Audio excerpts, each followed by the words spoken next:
These 3 Greenland sled dogs can't wait to head off on one of the year's first tours. Flemming Lauritsen has to be careful. The dogs are faster than usual this morning. We leave the town of Ilulissat in western Greenland at top speed. Flemming and his wife, Anne-Sophie, have kept sled dogs for many years. My father had dogs. They were always there, right next to our house. As kids, we used to go and pet them. The couple have come up with a little training plan for the team. On a wide, snow-covered plain, they want to teach the dogs something that goes against their instincts. We pull the dogs behind the sled because they're too fast going down steep hills. We want them to learn to brake the sled when going downhill. It's hard for young puppies like these. Here on the plain, I can turn the sled easily. If the dogs pulled on the hill, we'd go backwards. So it's vital that they stay in the back.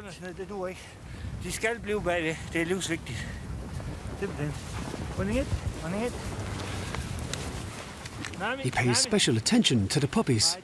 Then it's time to run. The dogs feel the whip from time to time. They have to obey. If something goes wrong, the lives of both humans and animals are at stake. Anne-Sophie and Flemming want to preserve this tradition that goes back thousands of years. But rising temperatures are shortening the winter in Greenland, and with it, the tourist season.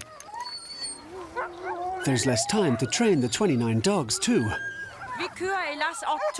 Normally, we'd start running the dog sleds in October. But we can't do that anymore because the snow arrives much later. In November, it only rained, and now it's just 4 degrees below freezing. It's changing a lot here. At one time, Greenland had no shortage of snow, but that's no longer the case. As the weather becomes ever more changeable, conditions at the airport in Ilulissat become more unpredictable. Asbjørn Rosager and Lars Henrik Torngren are starting their shift. Today's flight plan lists 4 villages out in Disco Bay.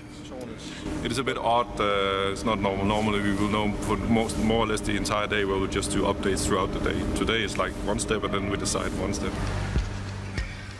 Finally, they're ready for takeoff. Better late than never. But things rarely go according to plan in Greenland. The 8 passengers on board go with the flow.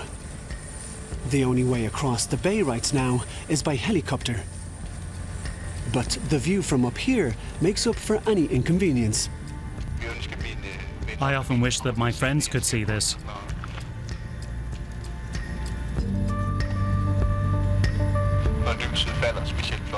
When the light hits an iceberg, I think, what a fantastic job I've got.